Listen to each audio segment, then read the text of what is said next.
The ship fell from the sky like a wounded bird. It left a trail of smoke and fire across the evening clouds of New Carthage. The human colony had seen many things in its 50 years of existence, but nothing quite like this. Governor stood on the balcony of the administration building and watched the vessel crash into the wheat fields 3 kilometers away.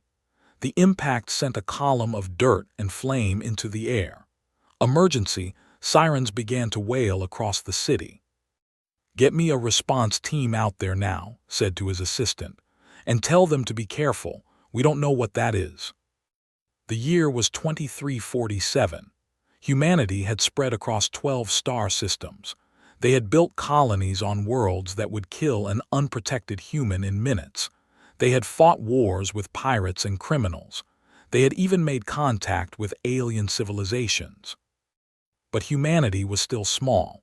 In the vast galactic community, humans were newcomers. The older species called them because Earth was considered a dangerous planet. Too much gravity, too many predators, too many diseases. The fact that humans had survived and thrived on such a world made other species nervous. Most alien civilizations kept their distance from humanity. They traded when necessary. They talked when required, but they did not trust the aggressive primates from the death world. Had learned to accept this.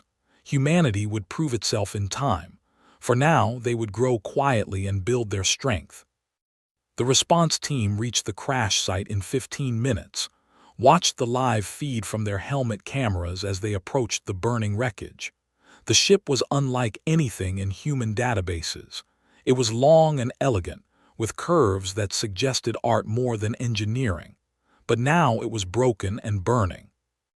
"Governor, we have survivors," the team leader reported. They're not human, sir." "Can you identify the species?" "Checking now." There was a pause.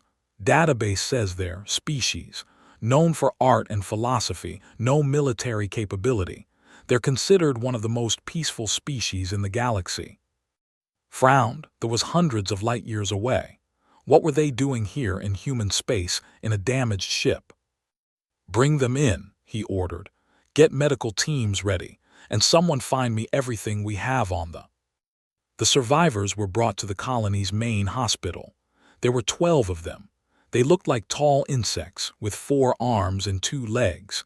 Their exoskeletons were a beautiful blue-green color, but now they were cracked and bleeding. Their large, multifaceted eyes showed something that needed no translation: fear. The medical teams did what they could. Human medicine was not designed for biology, but the doctors worked with what they had. 3 of the aliens died within the first hour. The remaining 9 clung to life. Waited outside the medical bay. He had read everything available on them.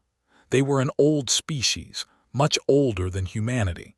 They had been traveling between stars when humans were still living in caves.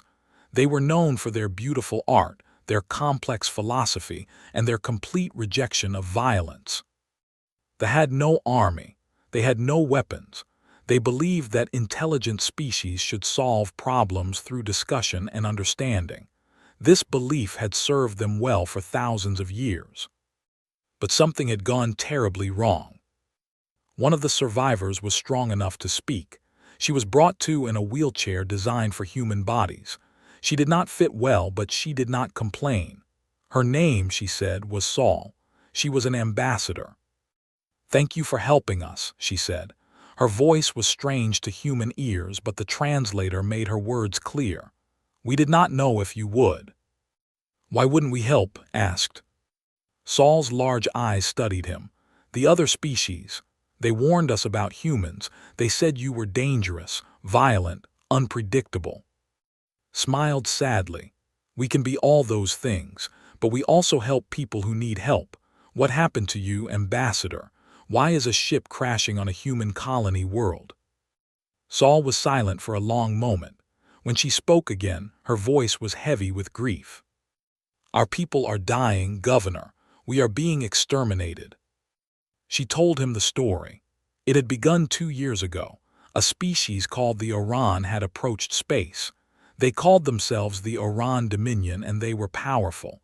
They controlled over 400 star systems. They had armies that numbered in the trillions. The Orion were conquerors. They moved from system to system, taking what they wanted. Some species they enslaved. Some they simply destroyed. They viewed the galaxy as theirs to use as they pleased. When they saw a species with beautiful worlds, rich resources, and no ability to fight back. They saw easy prey. They tried to negotiate. They offered to share their resources. They offered trade agreements, cultural exchanges, anything to avoid conflict. The Orion laughed at them. The killing began soon after. They are systematic, Saul said. Her voice broke as she spoke. They move from world to world. They kill everyone they find. The adults they sometimes take as slaves, but the children, the eggs. She could not continue, waited. They destroy them, Saul finally said. They say our children are worthless as slaves, too weak, so they kill them, they broadcast it, they make us watch. Felt something cold settle in his stomach.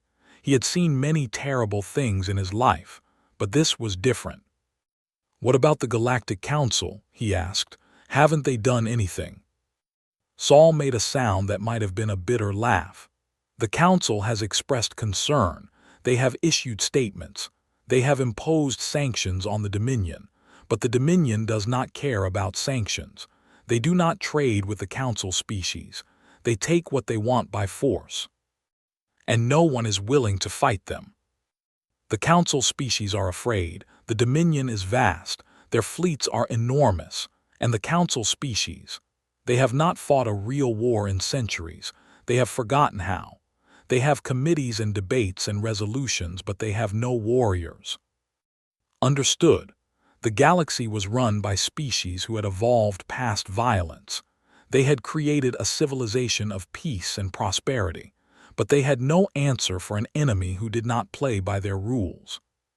So you came to us, he said. Yes, Saul looked at him with those large alien eyes.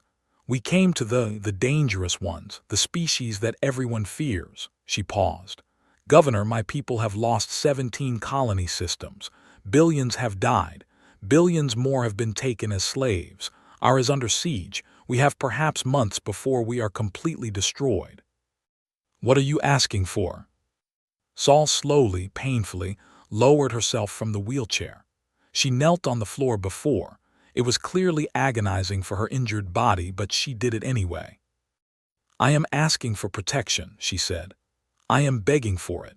We have nothing to offer you. We have no military value. We have no strategic resources that you need.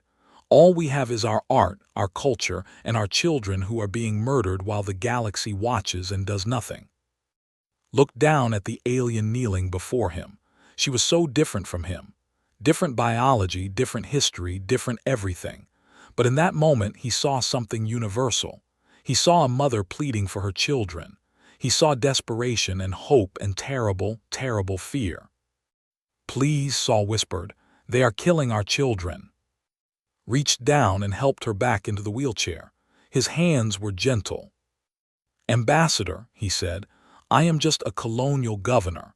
I don't have the authority to commit humanity to a war, but I can promise you this, your message will be heard, every word of it, and I will make sure that the people who can make this decision understand exactly what is happening. Saul looked at him. Do you think they will help? Was quiet for a moment. He thought about humanity. He thought about their history. They were a species that had done terrible things to each other over the centuries. Wars, genocides, cruelties beyond counting. But they had also shown incredible capacity for good. They protected the weak. They fought against injustice. And they had a special hatred for those who hurt children. Ambassador, he said, I don't know what humanity will decide, but I know my species. When they see what the Dominion is doing to your children, they will not be able to look away. They will not be able to stay neutral. That night sent a transmission to Earth. It was short, but it contained everything. The testimony of Ambassador Saul, the footage she had brought from space, the evidence of what the Dominion was doing. He added only 5 words of his own. They hurt children, awaiting orders. The transmission traveled at faster-than-light speeds, bouncing through relay stations across human space. It reached Earth in 3 days. On Earth, the message was received by the Unified Human Command. It was reviewed by intelligence officers, military commanders, and political leaders. The footage was analyzed and confirmed. The images spread through the human networks. People saw cities burning. They saw families being separated, adults being dragged away in chains. They saw the eggs, thousands of them, containing the next generation of being crushed under Iran's feet while soldiers laughed and celebrated. The reaction was immediate. Across human space, people demanded action. Protests filled the streets of every major city. The message was the same everywhere. We cannot stand by and watch this happen. On New Carthage, received word that his transmission had been received. He was told to provide all possible aid to the survivors and to keep Ambassador Saul safe. High-level discussions were. A decision would be made soon. He went to see the ambassador. She was recovering slowly in the hospital. The human doctors had consulted with medical databases and had developed new treatments. She would live. They received your message, he told her. The whole of human space is talking about your people. They've seen what the Dominion is doing. And what will they do? Saul asked. Her voice was tired but hopeful. I don't know yet, but Ambassador, I want you to understand something. When humans make a decision like this, we don't do it halfway. If we decide to help you, we will help you completely. There will be no half measures. Saul tilted her head, studying him. The other species said humans were brutal, savage, that you solve all problems with violence. That's not entirely true, said. We try other methods first. Diplomacy, negotiation, economic pressure. But when those fail, when we face an enemy that only understands force. He paused. Then yes, we can be brutal, we can be savage. It's not something we're proud of, but it's part of who we are. Will it be enough? Saul asked. The Dominion is so vast, so powerful. Smiled. It was not a pleasant smile. Ambassador, the galaxy thinks they know what humans are capable of. They've seen us in peacetime. They've seen us playing nice, following the rules, trying to fit into their civilized society. They have no idea what we're really capable of when we decide that the rules no longer apply. The next day, the decision came from Earth. It was transmitted to every human colony, every ship, every station in human space. Humanity would respond to the plea. They would provide protection. But not just protection. The message from Unified Command made it clear. This would not be a defensive action. This would not be a limited intervention. The Iran Dominion had been judged by humanity, and the judgment was final. Read the orders with a mix of grim satisfaction and genuine fear. He had known that humanity would not stand by and watch children being murdered, but he had not expected this. He went to tell Ambassador Saul. She deserved to know what was coming. Your request has been granted, he said. Humanity will protect your people.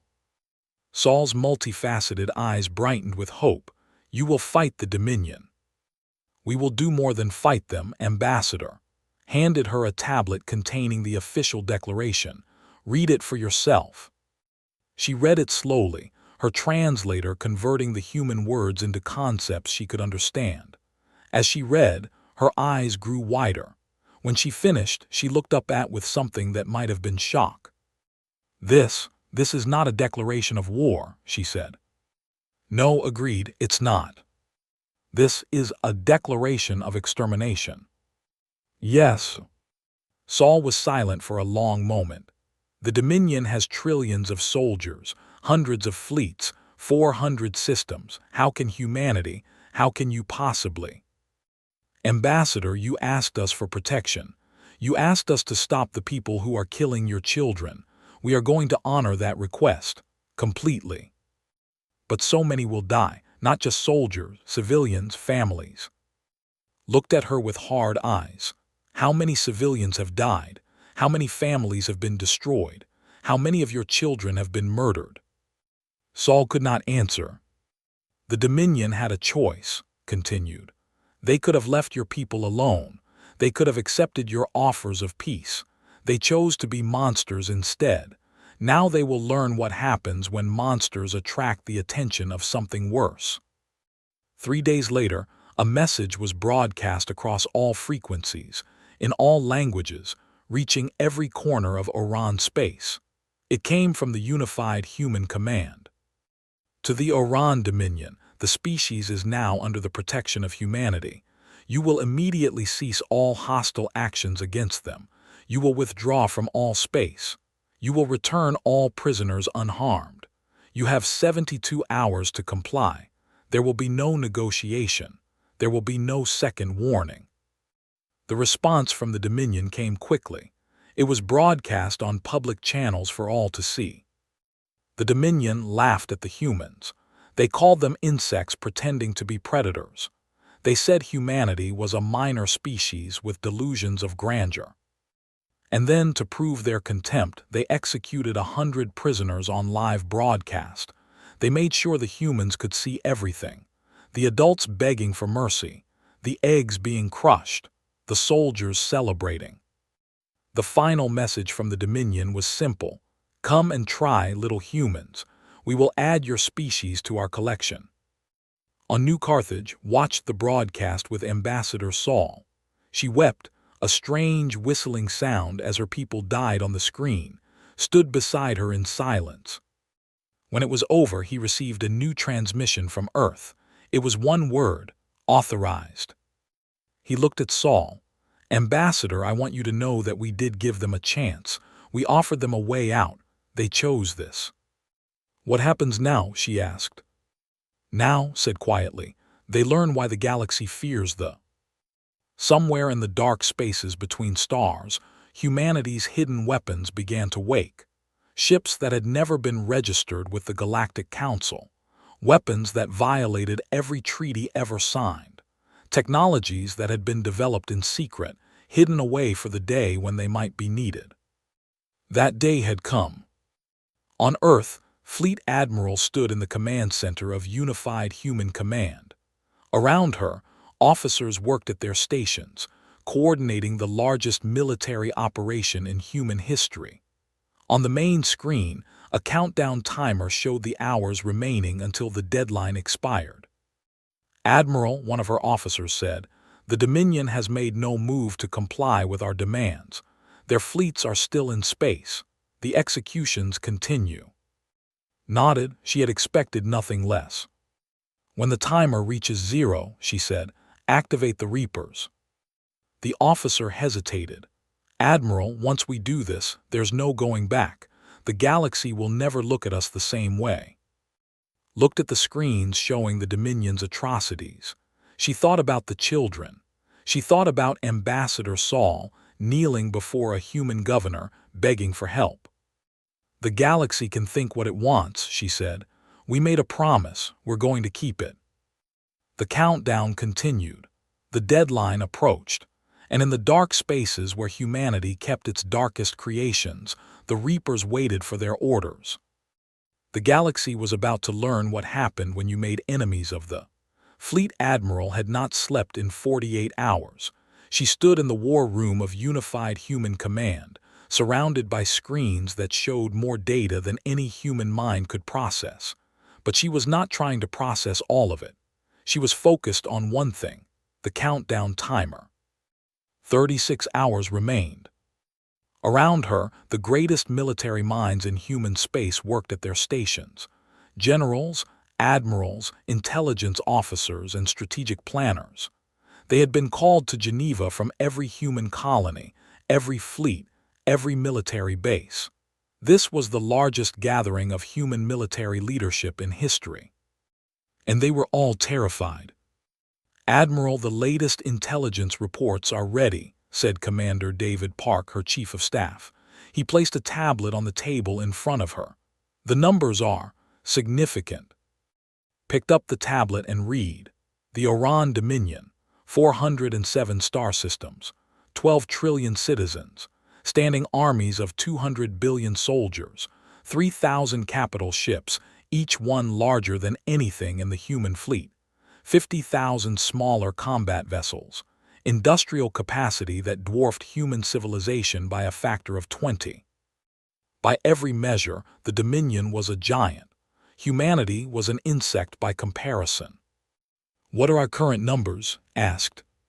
340 combat vessels, including our 12 dreadnoughts, 20 million active military personnel, 12 star systems, total population of 8 billion. Park paused. "Admiral, by conventional military metrics, we cannot win this war. The math simply doesn't work." "I know," set down the tablet. "That's why we're not going to fight a conventional war." She walked to the main display and called up a new file. The screen changed to show a series of schematics. Most of the people in the room had never seen these designs. They were classified at the highest levels. Project Absolute said, initiated in 2298 after our first contact with the Galactic Council. When we learned how large and dangerous the galaxy truly was, our leaders made a decision. We would play nice. We would follow the rules. We would be good galactic citizens. But we would also prepare for the day when playing nice wasn't enough. The schematics on the screen showed weapons. Terrible weapons. Weapons that violated every treaty, every agreement, every principle of civilized warfare. "The Reapers," continued. "Self-replicating autonomous kill systems. Once deployed, they multiply exponentially, consuming raw materials from asteroids, moons, anything they can find. They don't stop until their targets are eliminated or they receive a shutdown code." She moved to the next schematic. "Planet crackers. Gravity-based weapons capable of destabilizing a planet's core. Complete destruction in under 6 hours. Next, neural disruptors. Targeted electromagnetic pulses that destroy the brain function of specific species while leaving others unharmed. We've calibrated versions for over 200 alien biologies, including the Iran. Next, stellar igniters. Devices that can trigger premature fusion reactions in a star's core, turn a life-giving sun into a weapon of mass extinction." The room was silent. Even the most hardened military officers looked pale. "These weapons have been hidden for 50 years, said. "The Galactic Council doesn't know they exist. Nobody knows except for a small group of humans who have carried this secret. Today, you join that group." General Sarah Williams, commander of the Marine Corps, spoke up. "Admiral, if we use these weapons, we won't just be winning a war. We'll be committing genocide. The entire Iran species will cease to exist," finished. "Yes, I'm aware." "Is that what we've become? Monsters?" Turned to face the general, her expression was hard. "Show them the footage." The main screen changed. It showed images from space. Cities burning, civilians running, soldiers laughing as they killed, and the children, the eggs in their nurseries, being destroyed by the thousands while Iran troops recorded it for entertainment. The footage went on for 10 minutes. Nobody spoke. Some officers looked away. Others watched with tears streaming down their faces. Others watched with growing rage. When it was over, spoke again. "The Iran have done this to 17 worlds. They plan to do it to every system. And when they're done with they'll find another species to prey upon, and another, because that's what they are. That's all they know how to be." "The Galactic Council," someone began. "Has done nothing," interrupted. "They've issued statements. They've imposed sanctions that the Dominion ignores. They've expressed concern and sympathy and thoughts and prayers. And while they talk, children die." She looked around the room. "I know what I'm asking. I know what it means. We are going to destroy an entire civilization. We are going to kill trillions of beings. Many of them will be innocent. Many of them will have had nothing to do with the atrocities we've seen. They will die anyway." "Then how are we any different from them?" General Williams asked. "We're not doing this for conquest. We're not doing this for resources or territory or glory. We're doing this because someone asked us for help, because children are dying, because the galaxy has shown that it cannot or will not stop monsters, so the job falls to us." Paused. "We are not heroes in this story. We are the weapon that the innocent use against the guilty, and weapons don't get to be clean." The debate went on for hours. There were arguments and counter-arguments, ethical considerations, strategic analyses, emotional appeals. In the end, it came down to a vote. The leadership of humanity, every senior military commander, every major political figure with authority over defense matters, cast their ballots. The result was not close. 92% voted yes. Project Absolute was authorized. Watched the final tally appear on the screen. She had expected it. She had seen the footage, same as everyone else. She had seen the outrage spreading across human space, the protests demanding action, the volunteers flooding recruitment centers. Humanity had made its choice. Now came the hard part. "Begin deployment," she ordered. "All Absolute assets are now active. Timeline: weapons release upon expiration of the deadline unless the Dominion complies with our demands." "Admiral, do you really expect them to comply?" "No," said. "I expect them to laugh at us. I expect them to kill more prisoners to show us they're not afraid, and then I expect them to die wondering why they didn't take us seriously." Across human space, things began to move. Hidden facilities that had never appeared on any map opened their doors. Ships that had never been registered with any authority lifted off from secret bases. Personnel who had lived double lives for decades received their activation orders. In the asteroid belts, massive construction platforms began producing Reapers by the million. Each one was the size of a small spacecraft, equipped with weapons, propulsion, and the terrible ability to make copies of itself. They waited in dark spaces, dormant but ready. On secret stations orbiting dead worlds, the planet crackers were brought online. Each one was a monster of engineering, larger than most space stations, designed for one purpose: the complete destruction of inhabited worlds. In classified laboratories, the neural disruptors were calibrated one final time. Scientists who had spent their careers hopping these weapons would never be used ran their final diagnostics with shaking hands.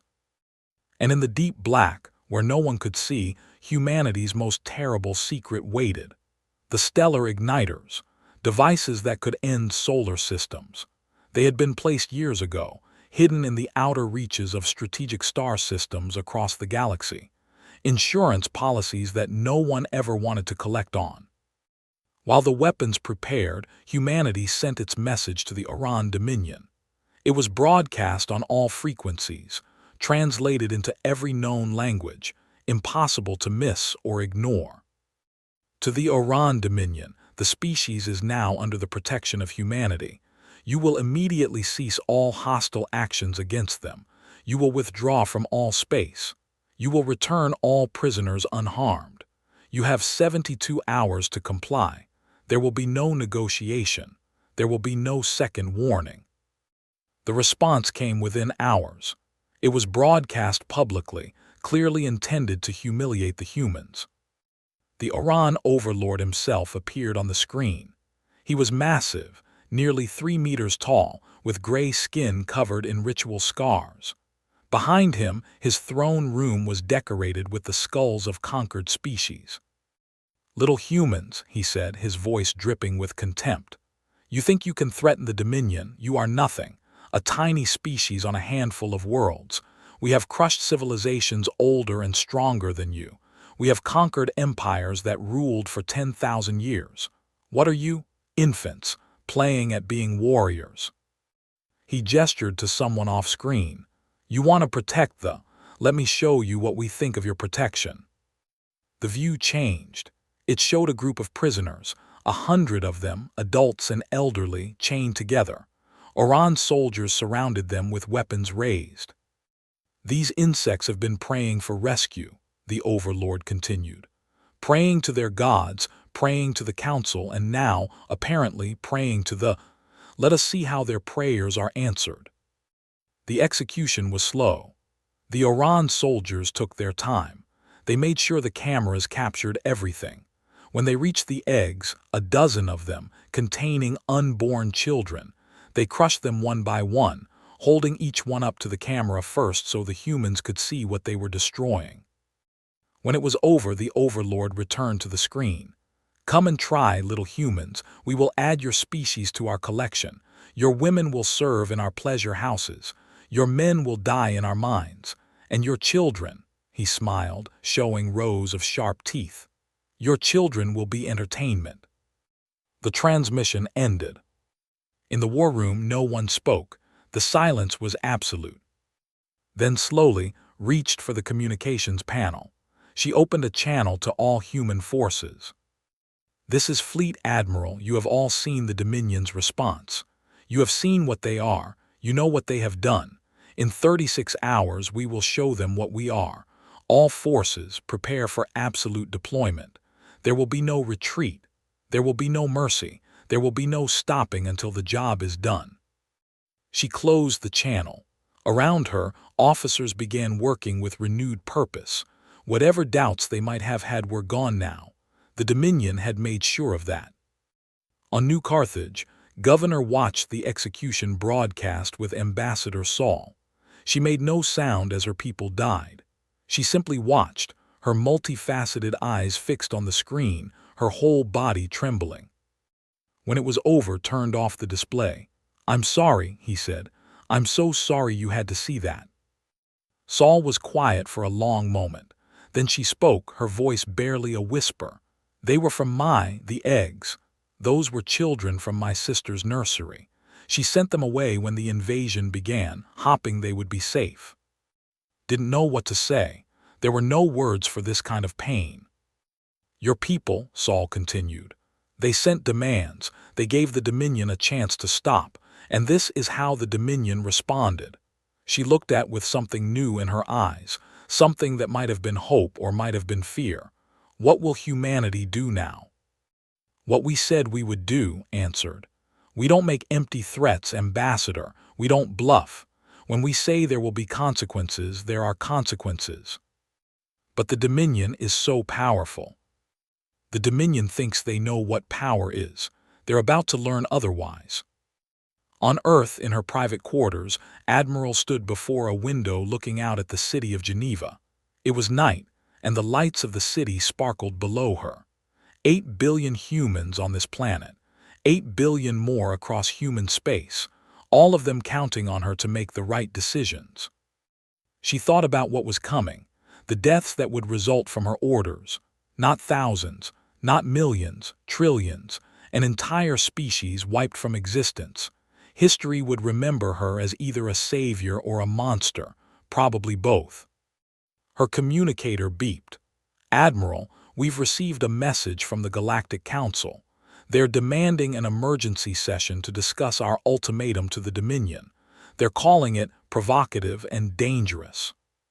Laughed bitterly. Provocative. The Dominion is committing genocide in plain sight, and we're the provocative ones. How should we respond? Tell them we appreciate their concern. Tell them we'll be happy to discuss the matter after the current situation is resolved. And tell them to stay out of our way. Understood, Admiral. She turned back to the window. Somewhere out there, they were dying. Children were being murdered, and the civilized galaxy was more concerned about proper diplomatic procedure than about stopping the killing. That was about to change. The hours passed, the deadline approached. Across human space, families gathered to watch the news. They knew something big was coming. They didn't know exactly what, but they could feel it. A tension in the air, a sense that the universe was about to shift. In churches and temples and mosques, people prayed. Some prayed for victory. Some prayed for the souls of those who would die. Some prayed for forgiveness for what humanity was about to do. In military bases and aboard warships, soldiers checked their equipment and said goodbye to loved ones. They had seen the footage of what the Dominion did to the. They knew what they were fighting against. They were ready. In laboratories and engineering bays, technicians ran final checks on the weapons that would end a civilization. They worked in silence, their faces grim.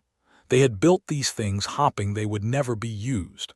Now they prayed that they would work as designed. And in the dark spaces between stars, the hidden fleets of humanity waited. Ships that had never been seen by galactic eyes. Weapons that had never been fired in anger. All of it pointed at the Oran Dominion, waiting for the order to begin. Admiral watched the countdown timer reach its final minutes. Around her, the war room was tense. Officers stood at their stations, ready to execute orders. Screens showed the positions of every human asset, every Dominion fleet, every system still under siege. "Admiral," her communications officer said, "we're receiving a transmission from space.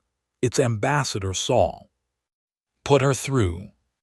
Saul's face appeared on a side screen. She looked exhausted, grief-stricken, but somehow still standing. "Admiral," she said, "I wanted to speak with you before whatever happens next. I wanted to thank you. Whatever comes, my people will remember that humanity answered our call, that you stood up when no one else would. Ambassador, you should know what we're about to do. It won't be clean. It won't be surgical, what we're about to unleash." "I know." Saul's voice was steady. "I have seen your weapons capabilities in the briefings. I know that you are going to destroy the Dominion completely. I know that many innocent beings will die alongside the guilty. And you're at peace with that." Saul was quiet for a moment. "The Dominion murdered my sister's children. They have murdered billions of my people. They would murder billions more if no one stopped them. I am not at peace with anything, Admiral. I doubt I ever will be again. But I understand necessity. I understand that sometimes, to stop a monster, you must become something monstrous yourself. I'm sorry it came to this." "So am I." Saul paused. "Admiral, when this is over, when the Dominion is gone, will humanity be able to live with what you've done?" Considered the question. "We'll have to. That's part of the price. We'll carry this forever. But we'll also know that we protected those who couldn't protect themselves, that we stopped the killing, that when children cried out for help, we answered. Then may your gods go with you, Admiral, and may mine forgive us all." The transmission ended. Turned back to the main display. The countdown timer showed 10 seconds remaining. 9, 8, 7. She thought about the children, about the eggs being crushed while soldiers laughed, about the message they had sent asking for help. 6, 5, 4.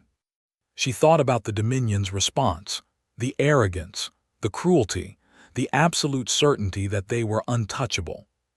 3, 2, 1. The timer reached 0. "Admiral," her operations officer said, "the deadline has expired. No response from the Dominion. Their forces remain in space. Atrocities continue." Nodded. She had expected nothing less.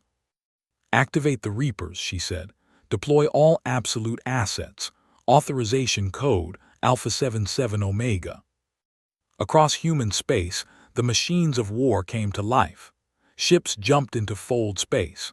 Weapons armed themselves. The self-replicating swarms began their terrible multiplication. And in 407 star systems, the Oran Dominion had no idea that its extinction had just begun. "God forgive us," someone whispered in the war room. Admiral said nothing. She simply watched the screens as humanity's answer began its journey toward the Dominion. The galaxy had wanted to know what they were capable of. They were about to find out. High Commander stood on the bridge of the Dominion flagship Eternal Conquest. He was pleased with himself.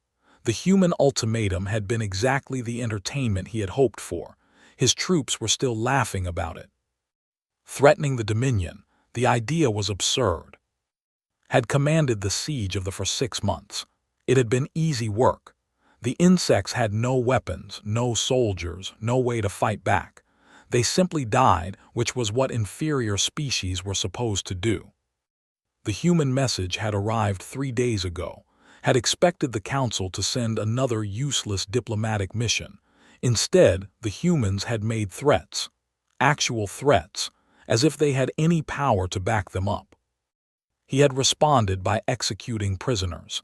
He had made sure the humans could see everything. The message was clear: we are not afraid of you. We will never be afraid of you. The deadline had passed an hour ago. There had been no human attack, no human fleet, nothing but silence. "High Commander," his sensor officer said, "we're detecting something. Long-range scanners are showing unusual readings in the outer system." "What kind of readings?" "I'm not certain, sir. The signatures are unfamiliar. They appeared suddenly approximately 10 minutes ago. They seem to be spreading." Frowned, "Show me." The main display changed to show a tactical map of the system. That was at the center, surrounded by Dominion ships. In the outer reaches near the asteroid belt there were new contacts, thousands of them, and as watched, the number grew. 10,000, 20,000, 50,000. "What are those?" demanded. "Unknown, sir. They're small, each one is approximately the size of a fighter craft, but they're multiplying.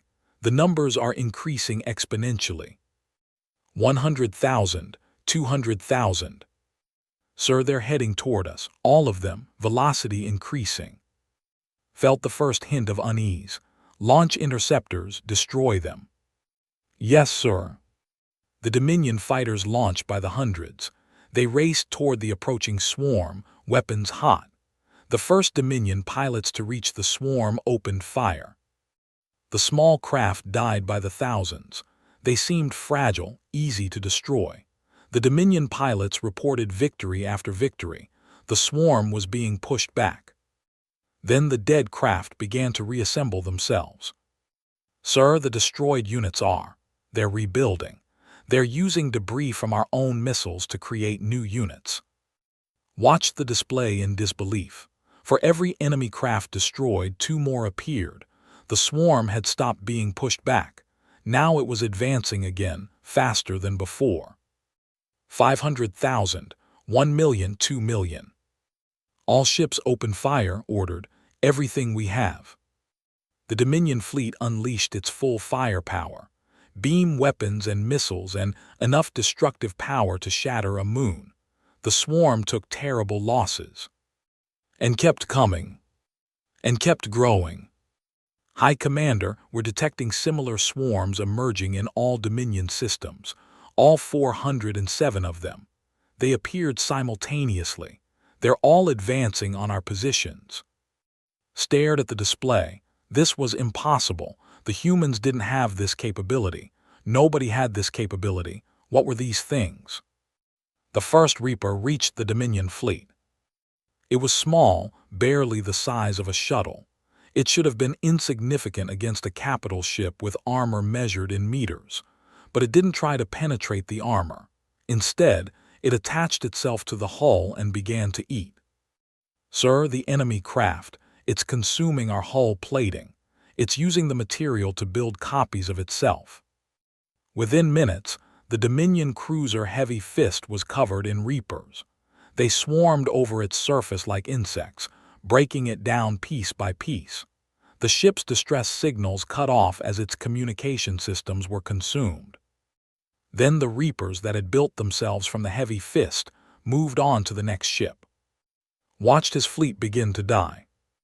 Across the galaxy, the same scene played out 407 times. Dominion fleets that had ruled uncontested for centuries found themselves facing an enemy unlike anything they had ever encountered. The Reapers did not negotiate. They did not accept surrender. They did not stop to celebrate victories or mourn losses. They simply advanced, consumed, and... On Orion Prime, the of the Dominion, the Supreme Overlord watched the reports coming in from every corner of his empire. System after system falling silent. fleets being torn apart by swarms of machines that grew stronger with every ship they destroyed. "What is this?" he demanded of his advisors. "What have the humans done?" "Great Overlord, we believe these are self-replicating weapons, machines, theoretical constructs that we believed no species was insane enough to actually build." "Why didn't we build them?" "Because once deployed, they cannot be easily stopped. They will consume everything in their path until they run out of targets or are given a shutdown code. The humans have unleashed weapons of extinction." The Overlord was silent for a long moment. "How many do we face?" "When they first appeared, there were perhaps 1 million total across all systems. Current estimates." The advisor checked his data pad. "Current estimates suggest approximately 800 million and growing. They're doubling every 2 hours. Send for reinforcements from the reserve fleets. We will crush them with numbers." "Great Overlord, the reserve fleets are already under attack. There are no reinforcements coming." For the first time in his long reign, the supreme overlord of the Oran Dominion felt fear. While the Reapers consumed the Dominion's military, humanity's special forces began their true mission. They had not come to fight the Oran. They had come to save the... Colonel James Mitchell led the extraction team on the... His squad had landed in the chaos of the Reaper attack, slipping past Dominion forces that were too busy trying to survive to notice a handful of human soldiers. The slave camps were enormous. Millions of prisoners held behind energy fences guarded by Oran troops, but the guards were abandoning their posts now.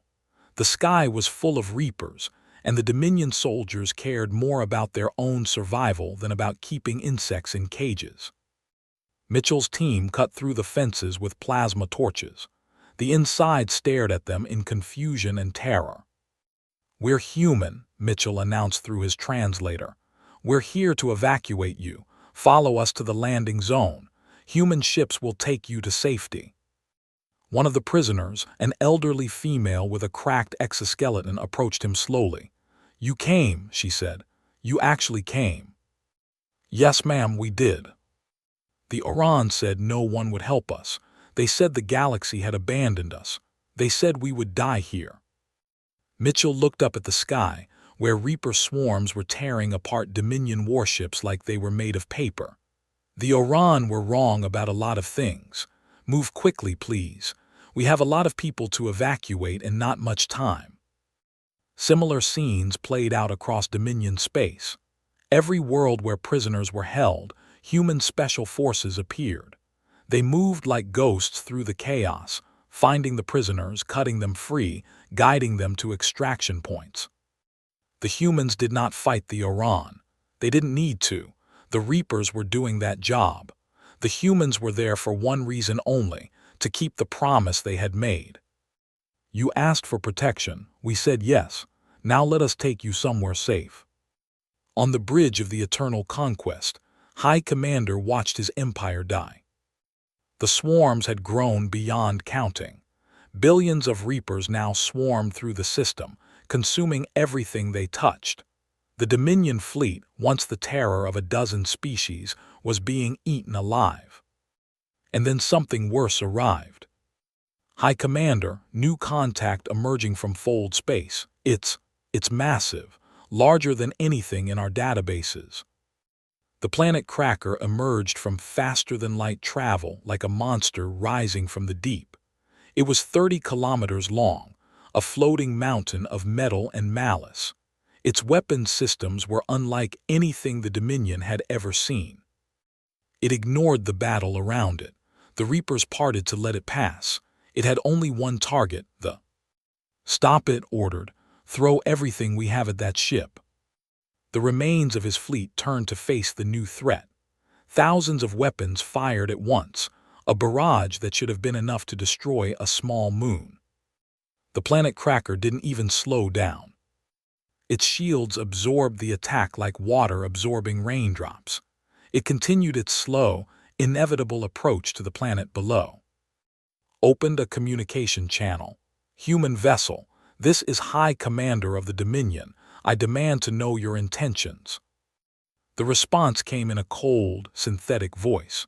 This planet has been designated for orbital cleanup. Recommend immediate evacuation of all non-hostile life forms. Detonation will commence in 6 hours. You can't do this. There are billions of people on that world. Affirmative. Dominion population estimated at 4 billion. Slave population estimated at 2 million. Human extraction teams are currently evacuating prisoners. All Dominion citizens are advised to evacuate.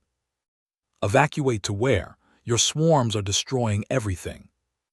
The planet Cracker did not respond. It simply continued its approach. Slammed his fist against the command console. This couldn't be happening. The Dominion was the greatest power in the galaxy. They had conquered species that had ruled for. They could not be defeated by a handful of and their machines.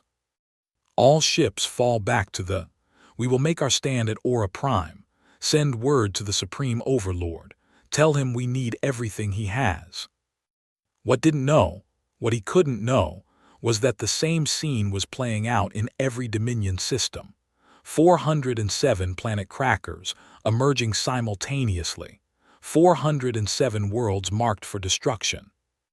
The Dominion had never faced an enemy that could strike everywhere at once.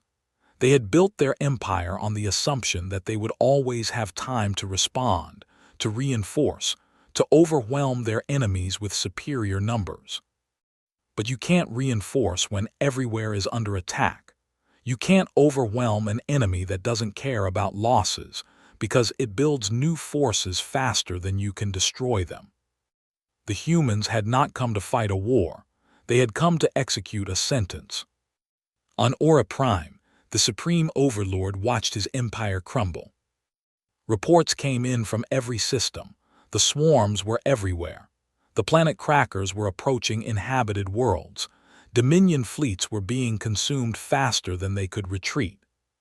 We must negotiate, the Overlord said. Contact the humans. Tell them we accept their terms. We will withdraw from space. We will return the prisoners. We will pay whatever reparations they demand. His chief advisor looked at him with hollow eyes. Great Overlord, I don't think they're interested in negotiation. They must be. No species would choose annihilation over peace. Contact them. Make them understand that we surrender. The message was sent. For hours there was no response. The swarms continued their advance. The planet crackers continued their countdown. Then finally, a human face appeared on the communication screen. She was an older woman with gray hair and hard eyes. She wore a military uniform covered in medals and insignia. Her expression showed nothing. No anger, no triumph, no mercy. I am Fleet Admiral of the Unified Human Command, she said. I speak for humanity. The Overlord leaned forward eagerly. Admiral, I am the Supreme Overlord of the Oran Dominion. We wish to discuss terms of surrender. The Dominion is prepared to. There is nothing to discuss. The Overlord blinked. I don't understand. We are offering complete capitulation. We will do whatever you demand. Just stop the attack. No. No, the Overlord's voice rose. What do you mean no? We surrender, we give up, you've won. Admiral's expression didn't change. We gave you a warning. 72 hours to withdraw from space and return all prisoners. Your response was to execute 100 civilians on live broadcast. You crushed children's eggs while your soldiers laughed. That was a mistake, a terrible mistake. The officers responsible will be punished. We will make reparations. We will. You will die. The words hung in the air. The Overlord stared at the human woman, unable to comprehend what he was hearing. You cannot mean that. You cannot intend to destroy an entire species over insects. They asked us for protection. We said yes. When you hurt them, you made yourself our enemy, and we don't leave enemies alive to hurt people again. This is genocide. The galaxy will condemn you. The Council will. The council did nothing while you slaughtered billions. They issued statements while children died. Their opinion does not concern us. Paused. You were warned, Overlord. You laughed. You murdered prisoners to prove you weren't afraid. This is the consequence of that choice. Wait, please wait. There must be something, anything we can do. We have resources, technology, information. We can serve you. We can be useful, please. Admiral looked at the supreme overlord of the Iran Dominion, ruler of 400 worlds, commander of trillions of soldiers. She looked at him begging for his life and the lives of his people. "The beg too," she said. "You showed them no mercy. We will show you the same." The transmission ended. The overlord screamed orders: flee, evacuate, save whoever can be saved. But there was nowhere to flee. The Reapers were everywhere. The planet crackers were closing in. The trap had been sprung across the entire Dominion simultaneously, and there was no escape. On Aura Prime, the population watched the sky darken with Reaper swarms. They watched their ships burn and their stations fall. They watched the planet Cracker take position in orbit, its massive weapon systems powering up. Some tried to surrender. They broadcast messages of peace, of apology, of desperation. The machines did not respond. Some tried to fight. They manned ground-based weapons and fired at the swarms. They were consumed. Some simply prayed to their gods for salvation that would not come. The planet Cracker fired. The weapon was not a beam or a missile. It was gravity itself, twisted and weaponized. It reached down into the heart of Aura Prime and pulled. The planet's core destabilized in minutes. Earthquakes shattered cities. Volcanoes erupted across every continent. The crust cracked open, revealing the liquid fire beneath. Within 6 hours, Aura Prime was a field of debris. The Supreme Overlord died with his world, still unable to understand how this had happened. How a species from an insignificant corner of the galaxy had destroyed everything he had built. Across the Dominion, the pattern repeated. System after system fell silent. Worlds that had stood for thousands of years were reduced to rubble. Fleets that had conquered dozens of species were consumed by machines that grew stronger with every victory. The Galactic Council watched in horror. They demanded explanations. They demanded that humanity stop. They threatened sanctions, isolation, war. Humanity did not respond. The machines continued their work. In 1 week it was over. The Iran Dominion, with its 400 systems and its trillions of citizens and its centuries of conquest, ceased to exist. Not defeated, not conquered, erased. Only scattered survivors remained, groups on remote outposts, individuals who had been away from home when the attack began. They numbered in the thousands, perhaps the tens of thousands. A species that had once ruled a significant portion of the galaxy was now nearly extinct. The Reapers, their targets eliminated, received their shutdown codes. They went dormant, drifting in the void, waiting for orders that would hopefully never come again. The planet crackers to hidden positions, disappearing as quickly as they had appeared. And across what had been Dominion space, the only ships moving were human transports, carrying survivors to safety. Colonel Mitchell stood on the bridge of his transport ship, watching the stars pass by. Behind him, the cargo holds were filled with refugees, thousands of them, rescued from Dominion prison camps. One of them, the elderly female he had first encountered, approached him. "Colonel, where are you taking us?" "To a planet called Haven. It's in human space near New Carthage. It's been prepared for your people. Homes, farms, everything you need to start over." "Why?" they asked. "Why did you do all this for us? We have nothing to offer you. We cannot fight. We cannot pay. We are just insects," as the Dominion said. Mitchell looked at her. "Ma'am, you came to us asking for help. You told us your children were dying. That's all we needed to know." "But the cost. So many died, not just the Dominion, your own soldiers, the resources to build those machines. the burden on your people's souls. Some things are worth paying for. Some things are worth carrying. You asked for protection. We said yes, and we meant it. There was silent for a long moment. Then she did something Mitchell had never seen her do. She reached out with one of her 4 arms and took his hand in hers. "Thank you," she said, "for everything, for the good and the terrible, thank you." Mitchell didn't know what to say, so he just nodded and watched the stars, carrying his cargo of survivors toward a new home. Behind them, in the darkness between galaxies, the ashes of the Dominion drifted cold and silent. Humanity had made a promise. Humanity had kept it. The Galactic Council chamber had never been so full. Representatives from over 300 species filled the massive hall. Some sat in specially designed seats. Others floated in liquid tanks. A few existed as holographic projections from distant. All of them had come for the same reason.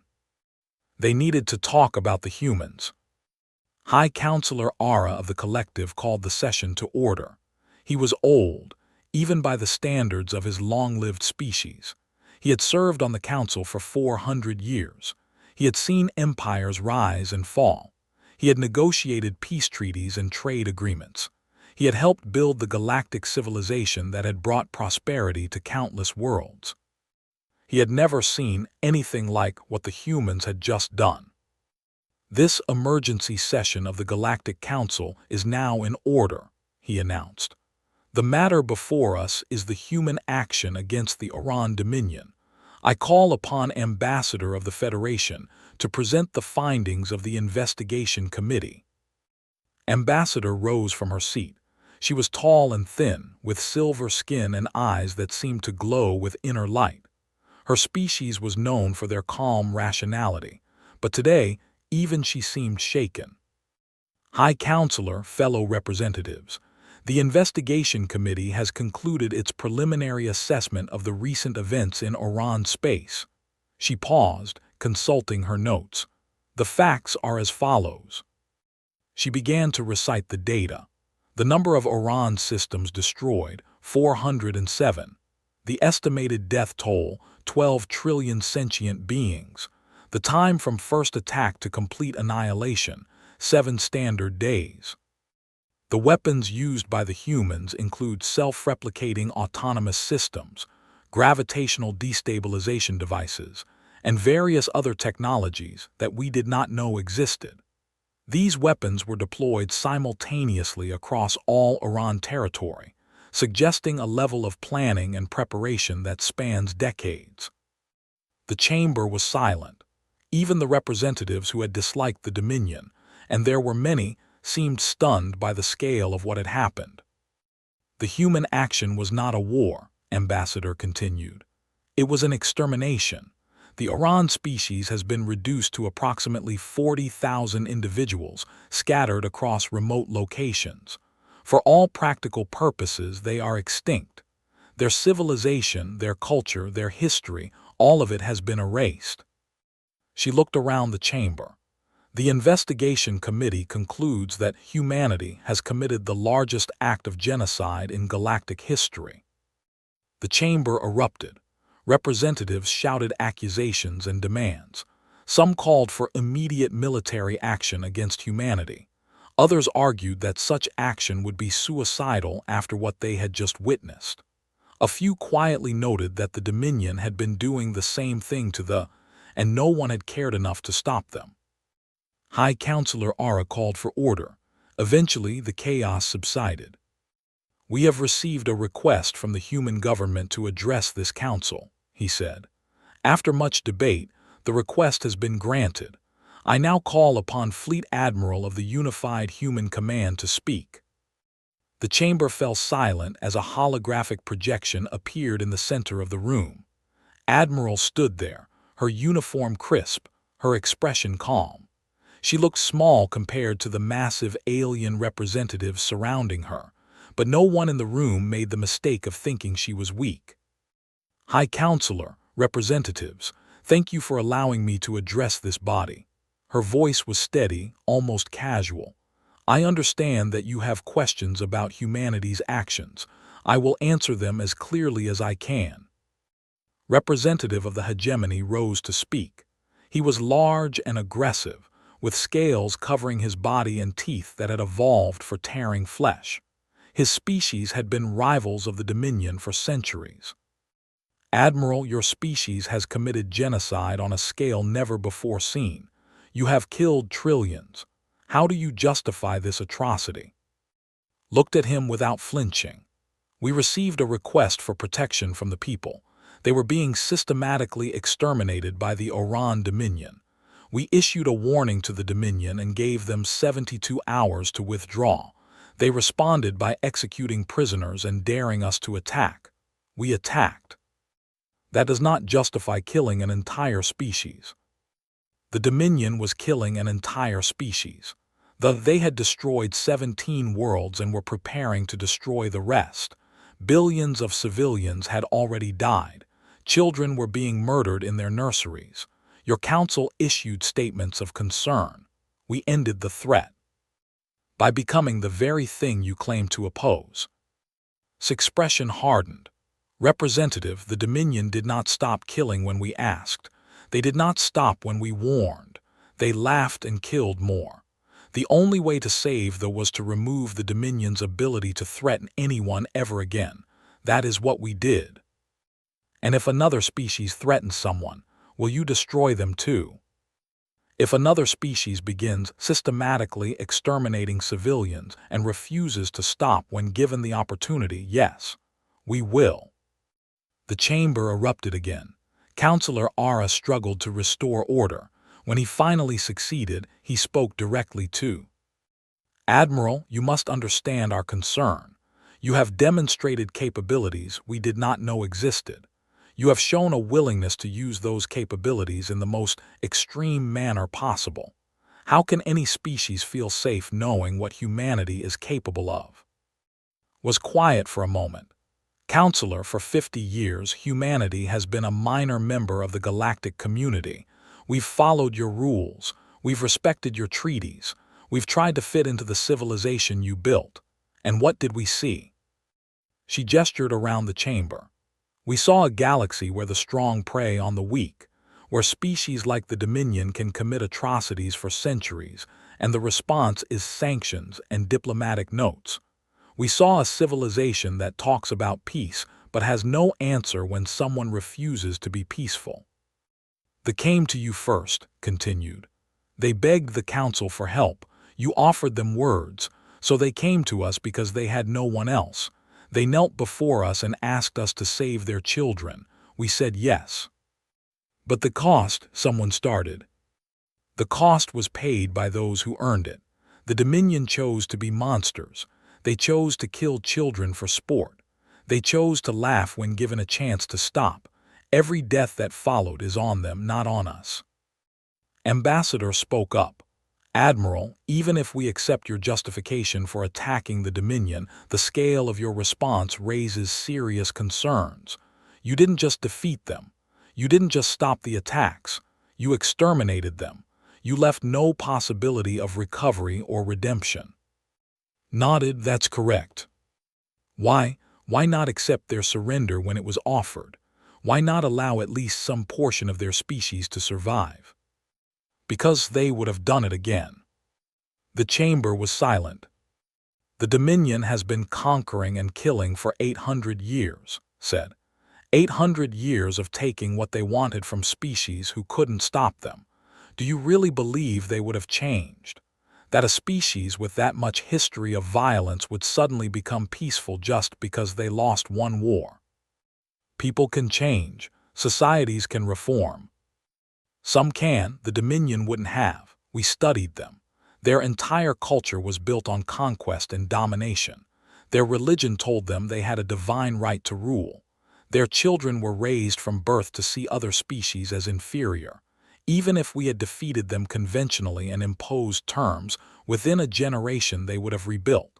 Within 2 generations they would have found a new target. The cycle would have continued. So you decided to end the cycle permanently?" "Yes," his voice was flat, final. "We removed them from the galaxy. They will never threaten anyone again. They are safe. Every species that would have been the Dominion's next victim is safe. That is the result we achieved. Counselor Ara leaned forward. And what of justice, Admiral? What of mercy? What of the innocent Iran who played no part in their government's crimes? Was silent for a long moment. When she spoke again, her voice was softer. Counselor, I don't expect you to understand this. Your species hasn't fought a real war in 1,000 years. You've forgotten what it means to face an enemy that wants to destroy everything you are. But humans remember.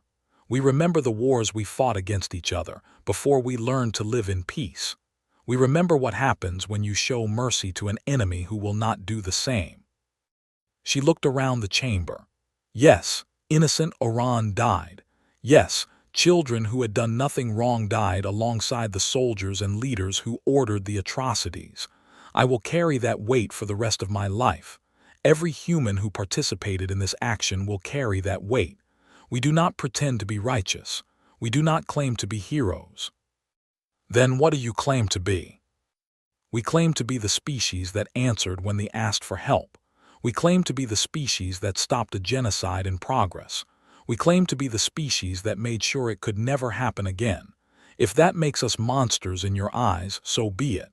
They are alive because of what we did. Their children will grow up free because of what we did. That matters more to us than your approval. The council debated for days after this address. Proposals were put forward. Sanctions against humanity, military containment, diplomatic isolation. Each proposal was discussed, argued, and eventually rejected. The truth that no one wanted to say aloud was simple. They were afraid. Humanity had just demonstrated capabilities that exceeded anything the Council species possessed. The weapons that had destroyed the Dominion could just as easily be turned against anyone else. Starting a conflict with humanity would be suicide. Everyone knew it. In the end, the Council passed a resolution condemning humanity's actions in the strongest possible terms. They demanded that humanity destroy its weapons of mass extinction. They demanded that humanity submit to Council inspections. They demanded apologies and reparations. Humanity's response was delivered by their ambassador, a polite rejection of all demands. "We will not apologize for saving lives," the ambassador said. "We will not destroy weapons that allow us to protect those who cannot protect themselves. And we will not submit to inspections by a body that watched the die and did nothing." The resolution was filed and forgotten. The Council moved on to other business, but everything had changed. Species that had once dismissed humanity as primitive now spoke of them in whispers. Governments that had refused to trade with humans suddenly found themselves eager to establish relations. Military commanders who had laughed at human capabilities began studying their tactics with desperate intensity. And across the galaxy, in the quiet corners where the powerful did not look, something else began to happen. The small species, the weak ones, the ones who had lived in fear of larger neighbors, they began to talk among themselves. "Did you hear what the humans did? They asked for help, and the humans said yes. They protected them. They protected strangers they had never met. Maybe we should talk to the humans too." On Earth, Admiral stood before the memorial that had been erected for the campaign. It was a simple thing, a black wall with names etched in white. Not the names of human soldiers lost in battle, though there were some of those. The names belonged to the dead. All the billions who had died before humanity arrived. As many as could be identified, carved into stone so they would never be forgotten. Beside her stood Ambassador Saul. The diplomat had recovered from her injuries and had been appointed as the official representative of her people to humanity. It was a position she took very seriously. "I did not expect this," Saul said, looking at the wall. "A memorial for us." "They should be remembered," replied. "They were the reason we fought, the reason we did what we did. Without them, without their suffering, we would have had no cause." "Do you regret it, what you did to the Dominion?" Was quiet for a long moment. I regret that it was necessary. I regret that there was no other way. I regret the deaths of those who didn't deserve to die." She paused. "But do I regret stopping the killing? Do I regret saving your people? No, I would do it again." "The galaxy fears you now." "Good. Fear keeps people honest. Fear makes them think twice before they attack the defenseless." Saul turned to face the admiral. "My people owe you everything. Our survival, our future, our children who will be born free. We can never repay this debt." "We didn't do it for repayment." "I know, that's what makes it so remarkable." Saul reached out and took his hand in hers. "Admiral, they have decided something. We have no military, we have no weapons. We will probably never have these things. It is not in our nature, but we can offer something else." "What's that?" "Ourselves. Our art, our philosophy, our culture. Everything we are, we offer to humanity, not as payment but as partnership. You protected us when no one else would. We wish to stand with you for as long as the stars burn." Looked at the alien ambassador, so different from her, yet speaking words that touched something deep in her soul. "They want to be our allies. More than allies, friends, family if you will accept us. You showed us that the galaxy is not as cold as we feared, that there are species who will fight for the innocent. We wish to be part of that." Smiled. It was a rare expression for her, one that few had ever seen. "Ambassador, I think humanity would be honored to have thee as family." News of the alliance spread quickly. The most peaceful species in the galaxy, standing with the most feared. It was an unlikely partnership, the artists and the warriors, the philosophers and the soldiers. But it worked. They brought something to humanity that they badly needed. Proof that their capacity for destruction was balanced by their capacity for protection. Every time a spoke of human kindness, every time they showed their children the memorial on Earth, every time they reminded the galaxy that humanity had saved them, it softened the fear just a little. And humanity brought something to that they needed just as badly, the certainty that they would never be victims again, the knowledge that if anyone threatened them, they would answer. It was not a perfect arrangement, nothing ever is, but it was a start. Across the galaxy, the balance of power continued to shift. The Council still met and passed resolutions. The great powers still maneuvered for advantage. Trade routes opened and closed. Alliances formed and dissolved. But there was one new factor that everyone had to consider. One species that had proven it would not stand by while atrocities were committed. One species that kept its promises, no matter the cost. In the dark spaces between stars, humanity's weapons waited. The Reapers drifted in silent orbit, dormant but not dead. The planet crackers hid in the shadows of distant moons. The technologies of extinction remained ready, just in case they were needed again. The galaxy hoped they would never be needed again. Humanity hoped so too. But they kept the weapons anyway. Because the universe was vast and cold, and somewhere out there, someone might be hurting children. And when that happened, humanity wanted to be ready to answer. On New Carthage, Governor watched a transport land at the spaceport. The refugees had arrived, the first wave of colonists for the new settlement. They emerged from the ship slowly, cautiously, blinking at the alien sun that would now be their home. A young female approached him. She was barely an adult by her species' standards, and she looked terrified. "Governor," she said, her translator rendering her voice as barely a whisper, "is it true? Are we really safe here?" Looked at the sky. Somewhere up there, human warships patrolled the system. Somewhere beyond, the weapons that had ended the Dominion waited in the dark. "Yes," he said, "you're safe. You're under human protection now." "What does that mean, being under human protection?" Smiled. "It means that anyone who wants to hurt you will have to go through us first, and we don't move." The young looked at him for a long moment. Then, slowly, she relaxed. For the first time since she had left her dying, she allowed herself to believe that she might have a future. "Thank you," she whispered. nodded and watched her walk away, joining her people as they began their new lives on a human world. The galaxy would never forget what humanity had done. The terror, the destruction, the absolute finality of their response to those who hurt the innocent. But maybe, just maybe, they would also remember that humanity had done it for a reason, that they had answered a desperate plea from strangers who had nowhere else to turn, that they had kept their promise, even when the cost was terrible.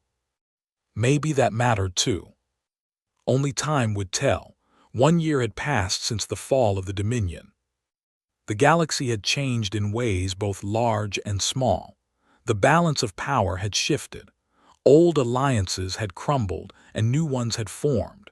But the biggest change was something that couldn't be measured in territory or fleet strength. Fear had a new face. Commander walked through the corridors of the human embassy on station. The station was the largest in the neutral zone, a place where species from across the galaxy came to trade, negotiate, and spy on each other. Once, humanity had been a minor presence here, a small delegation in a forgotten corner of the station. Now, the human embassy occupied an entire section.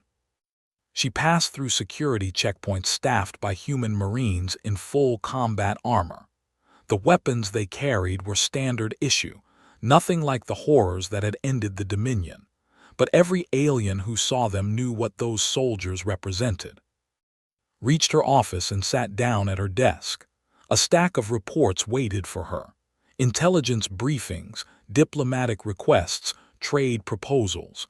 Being the deputy ambassador to the Galactic Council had become a very busy job. The first report on her stack made her pause.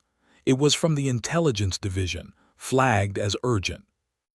Ambassador, we've intercepted communications from the Empire. They appear to be planning military action against the Collective. Our analysis suggests this could lead to a situation similar to the Crisis. Leaned back in her chair and sighed. They were a peaceful species, aquatic beings who lived in ocean worlds and had little interest in conquest or conflict. They were artists and philosophers, much like they had been, and they were aggressive expansionists who had been eyeing space for decades. Before the Dominion fell, nobody would have cared. Another strong species preying on a weak one. Business as usual for the galaxy. Now everything was different. She picked up her communicator. Get me Admiral, priority channel. The Admiral's face appeared on screen within minutes. She looked older than she had a year ago, more gray in her hair, more lines around her eyes. The weight of what she had done showed in every feature. But her eyes were still hard, still ready. Commander, I've seen the intelligence reports. What's your assessment? They are testing us, Admiral.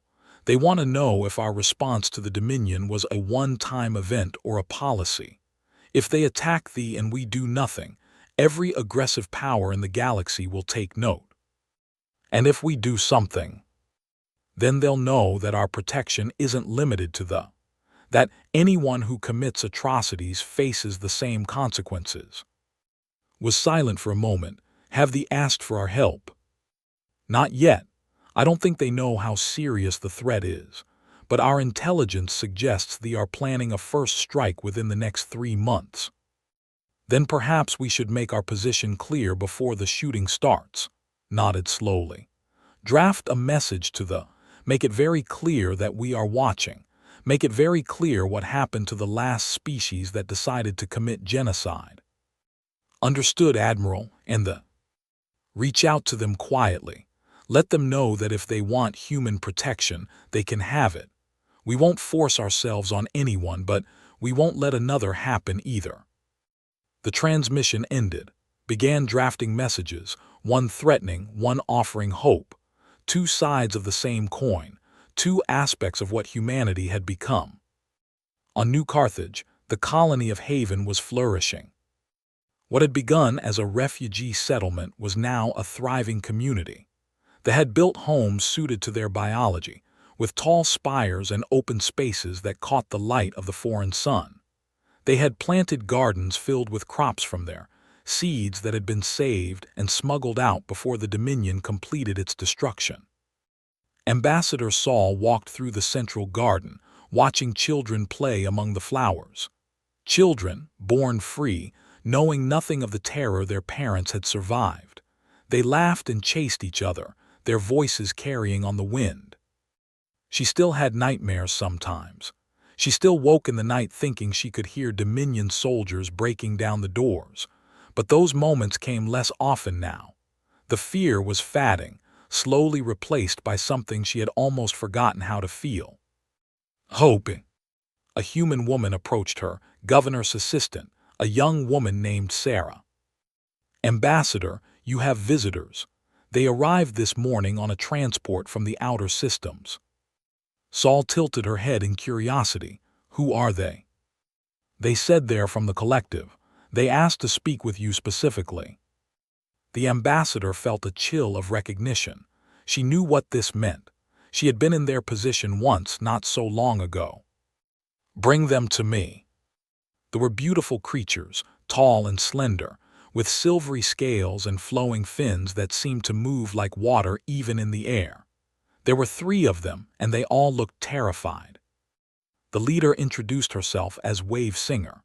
She spoke through a translator that converted her musical language into something Saul could understand.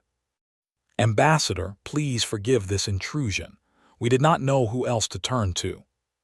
Tell me what's happened. The story came out in fragments.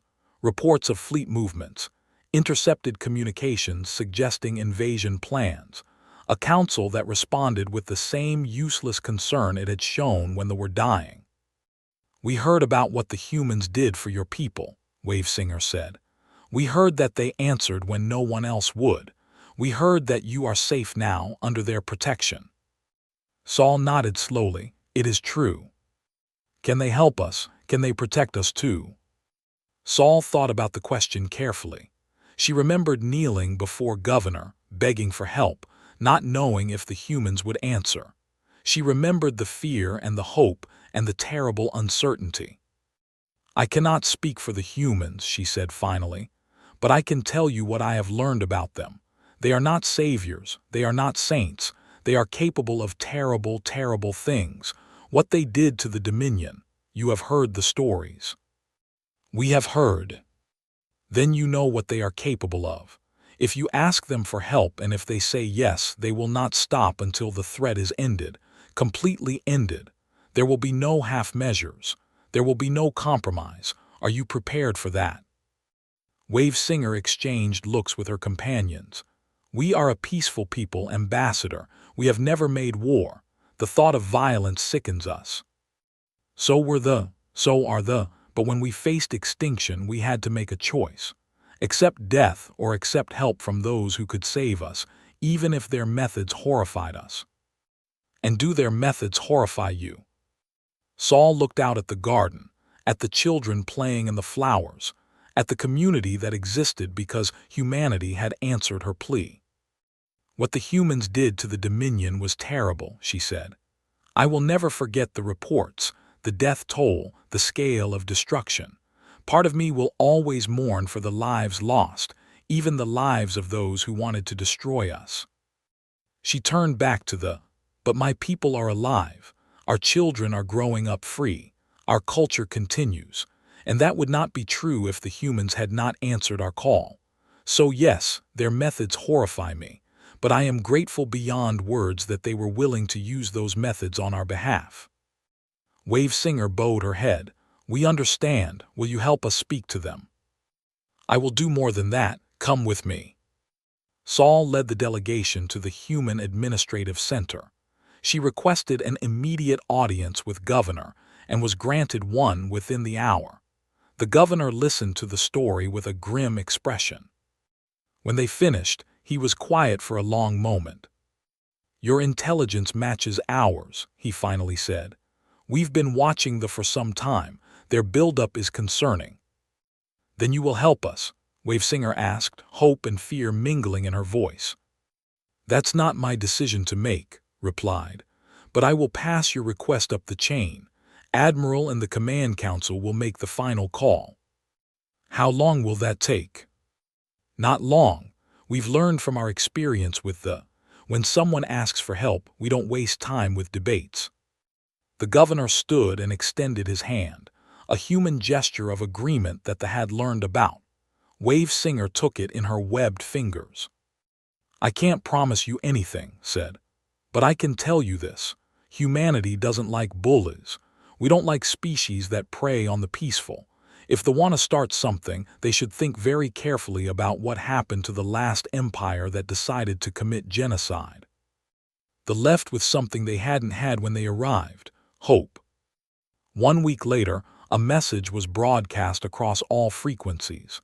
It reached every system, every station, every ship in the explored galaxy. It came from the unified human command, and it was very simple. To all species, humanity is extending protection to the collective, effective immediately. Any hostile action against territory, vessels, or citizens will be treated as an attack on humanity itself and will be met with appropriate force. This is not a negotiation. This is not a warning. This is a statement of fact. The message was followed by detailed footage of what had happened to the Dominion.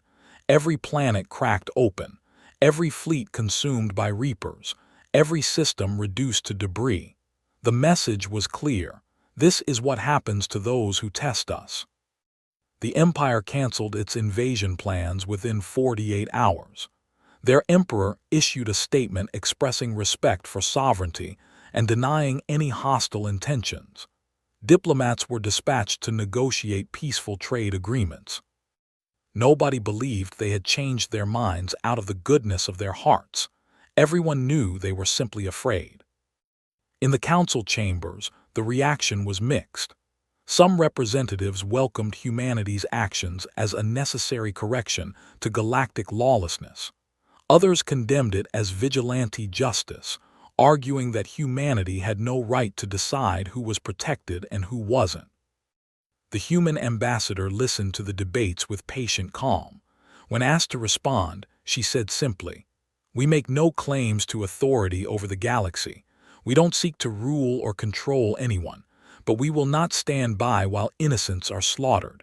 Anyone who has a problem with that is welcome to try to stop us." No one tried. On Earth, Admiral held her final press conference as Fleet Admiral. She was retiring, stepping down from the position she had held during the most momentous events in human history. The room was packed with journalists from across human space. They had questions. Everyone had questions. "Admiral, as you step down, what would you say to those who call you a war criminal?" Considered the question. "I would say that I did what I believed was necessary to save innocent lives. History will judge whether I was right." "Do you regret what happened to the Dominion?" "I regret that they made it necessary.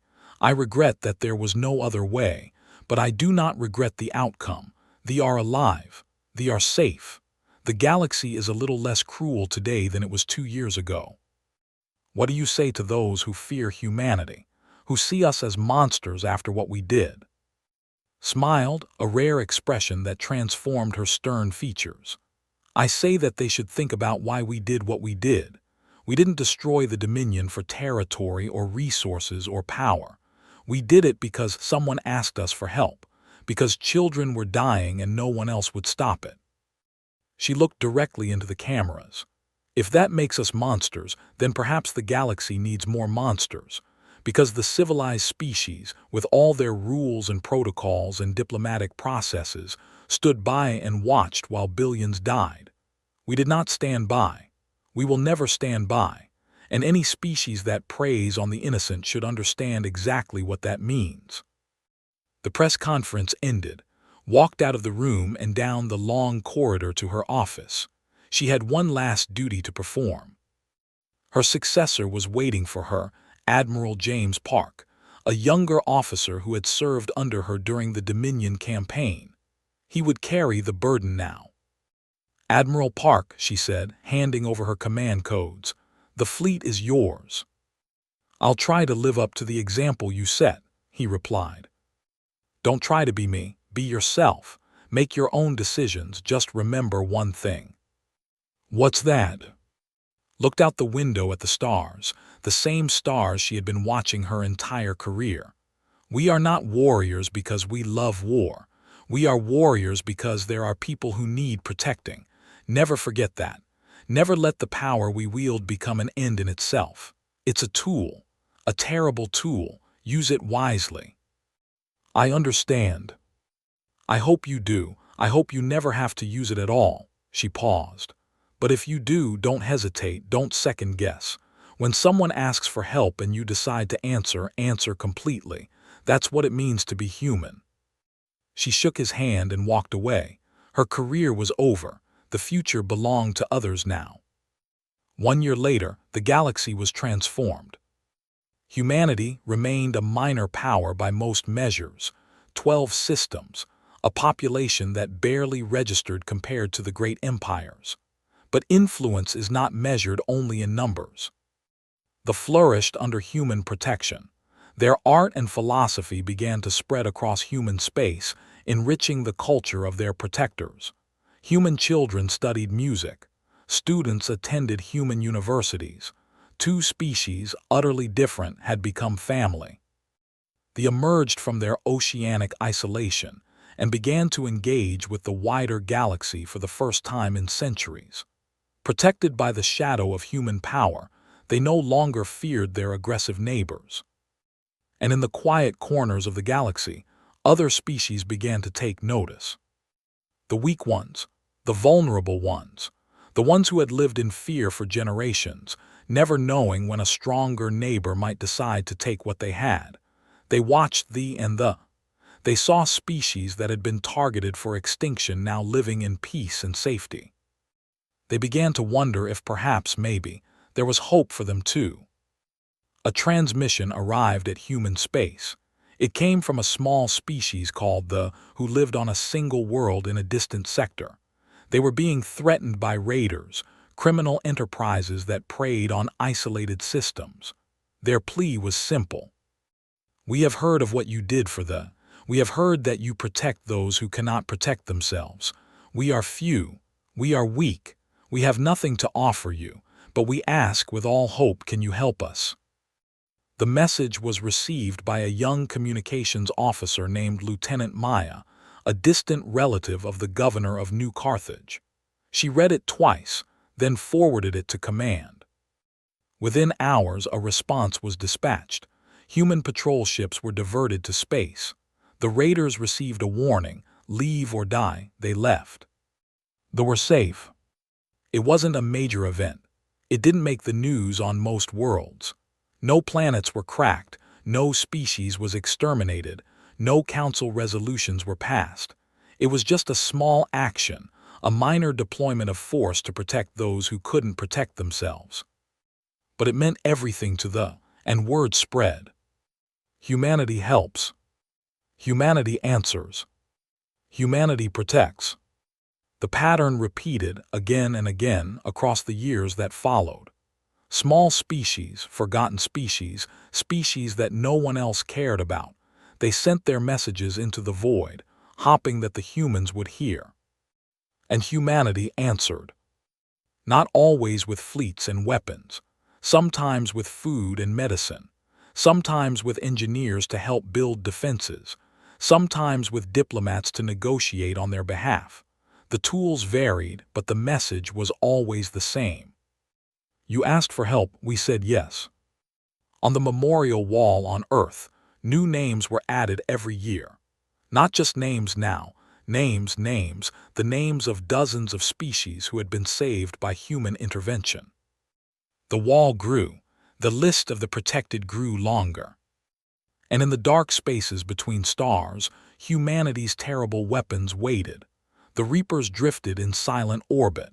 The planet crackers hid in their shadowed positions, ready, always ready, for the day when someone decided to test the again. That day would come. Sooner or later, some ambitious empire would decide that humanity was bluffing, that the response to the Dominion was a one-time event, that the humans could be beaten. When that day came, humanity would be ready. But until then, they waited. They protected. They answered the calls of those who had nowhere else to turn. Because that was what it meant to be human. In her retirement home on Earth, former Admiral watched the sunset through her window. She was old now, truly old, with white hair and hands that trembled when she lifted her teacup. But her eyes were still sharp, still watching. The news showed footage of a human aid convoy arriving at yet another species in need. Threatened by a neighbor, now under human protection. The convoy was met by crowds of grateful aliens, waving signs in human languages, cheering for their saviors. Watched and allowed herself a small smile. She had done terrible things. She would never escape that truth. The ghosts of the Dominion would follow her to her grave. But she had also done necessary things. She had made humanity into something the galaxy had never seen before, a species that protected strangers. The legacy was not clean, it would never be clean, but it was something.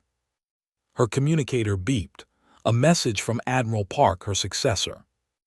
Admiral, I thought you would want to know. We received a new request for protection today. A species called apparently some of them have spread to new colonies outside human space. They're facing threats from a local power, and they asked for our help. Laugh softly. The asking for help again, some things never changed. What was our response? She asked. What do you think? We said yes. She nodded, satisfied. Good, tell them we'll keep them safe. Always, Admiral, that's the job now. The transmission ended. Set down her tea and looked out at the stars that were beginning to appear in the darkening sky. Somewhere out there, species were living in fear. Somewhere out there, children were being threatened by those stronger than them. Somewhere out there, someone was crying out for help. And somewhere out there, humanity was answering. It was enough. It had to be enough. She closed her eyes and listened to the silence of a peaceful Earth evening, grateful that she had lived long enough to see what humanity had become. Not the monsters the galaxy had feared. Not the saints no one could be. Something else, something new. The ones who answered.